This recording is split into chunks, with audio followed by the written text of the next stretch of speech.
Hello hello ជម្រាបសួរបងប្អូនទាំងអស់គ្នាសុខសប្បាយទេចាថ្ងៃនេះខ្ញុំចង់និយាយបន្តិចដោយសារថាថ្ងៃនេះជាថ្ងៃខ្ញុំចេញដំណើរផងបើហើយខ្ញុំត្រូវចង់និយាយលេងបន្តិចជាមួយបងប្អូនណាខ្ញុំសូមជម្រាបសួរបងប្អូនទាំងអស់គ្នាទោះបីខ្ញុំនិយាយទៅមានការមិនសប្បាយចិត្តមិនចូលចិត្តសូមកុំខឹងអីណាសូមអភ័យទោសការនិយាយជាជួនកាលណាមិនដូចចម្រៀងដែលយើងចងចាំច្រៀងទុកថាជាចំណងអីទេប៉ុន្តែគាត់ថានេះខ្ញុំមានការដូចជាមិ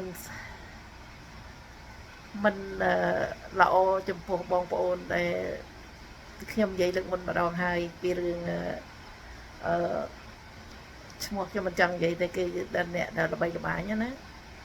តែខ្ញុំមិនចង់ឲ្យបងប្អូនបន្តនៅការនិយាយពីរឿងកូនក្មេងម្នាក់ដែលអ្នកទូកុនដែលយកមកថែរក្សានោះខ្ញុំមិនចង់ឲ្យបងប្អូនមានការសង្ស័យអីតទៅទៀតទេគាត់តែចង់ឲ្យបងប្អូនបញ្ចប់ត្រឹមហ្នឹងទៅណាខ្ញុំនិយាយហើយនិយាយទៀតសូមបញ្ចប់ទៅវាអត់មានអីរឿងអស្ចារ្យទេកូននោះវាធំរួចទៅហើយណាមួយទៀតទោះបីបងប្អូនខាងនេះខាងនោះមកពីនេះពីនោះថាកូនខ្ញុំថាចេញថាចុះបងប្អូនសាច់ញាតិអីវាអត់ប្រយោជន៍ទេបងប្អូនកាប់ទៅយើងធ្វើនឹងធ្វើឲ្យរំខានចិត្តតែគេកំពុងតែចង់ទៅរស់នៅស្រុកយើងទៅលេងស្រុកយើងណាដល់យើងធ្វើអញ្ចឹងពេកទៅវាធ្វើឲ្យគេលេងចង់ទៅលេងចង់ទៅលេងស្រុកយើងដល់អញ្ចឹងយើងក៏នឹកឃើញថាបើសិនជាយើងចង់ឲ្យគេទៅលេងស្រុកយើងសប្បាយចិត្តយើងធ្វើអ្វីដែលល្អទៅបងប្អូនណាមិនបាច់ចាំបងប្អូនយកឈ្មោះទៅចង់ជួបចង់ឃើញចង់ធ្វើនេះធ្វើនោះស្អីណានោះគឺមិនបាច់ទេបងប្អូនមិនបាច់ទេព្រោះរឿងហ្នឹងជាការមួយមិនល្អឲ្យធ្វើរំខានល្អកដល់ខ្លួនគេដែលចិត្តគេដែលមានពងតែមានចិត្តស្រឡាញ់ស្រុកយើងគេចូលចិត្តស្រុកយើងស្រឡាញ់ស្រុកយើងគឺចង់បានឲ្យបងប្អូនណាអឺ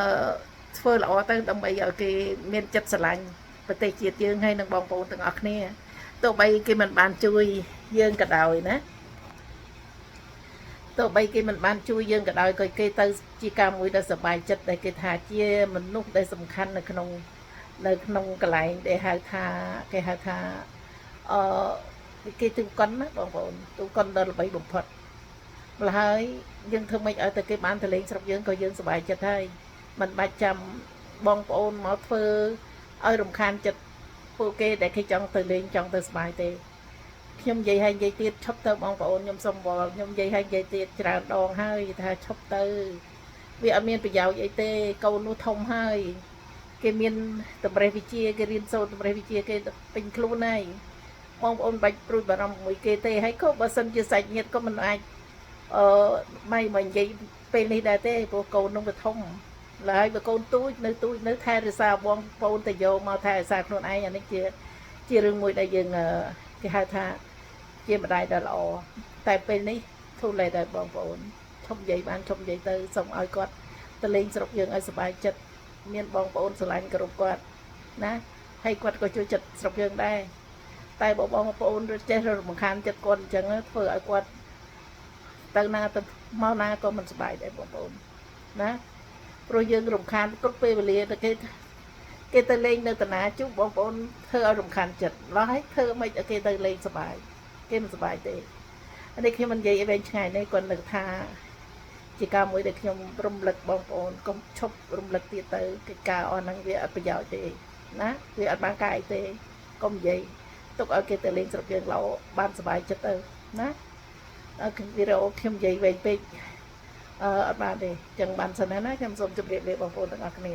សូមជូនពរមានសេចក្តីសុខសេចក្តីចម្រើនធ្វើអ្វីប្រាថ្នាអ្វីសូមឲ្យបានសម្រេចដូចប្រាថ្នា